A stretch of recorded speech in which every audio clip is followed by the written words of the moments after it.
শুভ দুপুর বন্ধুরা, দেখে নাও আজকের মেনুটা। এই দেখো ভাত,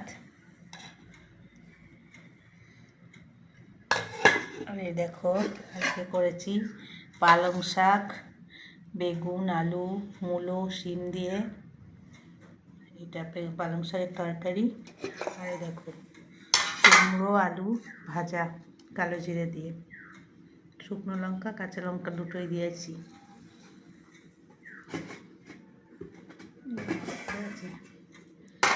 এই দেখো ফুলকপি আলু দিয়ে টমেটো দিয়ে কাতলা মাছের ঝোল। এটাই হয়েছে দুপুরের মেনু,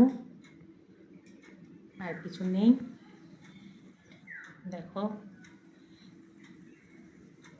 তাহলে আমরা এবার খেয়ে নিই, আবার দেখা হবে তোমাদের সঙ্গে পরে। টাটা।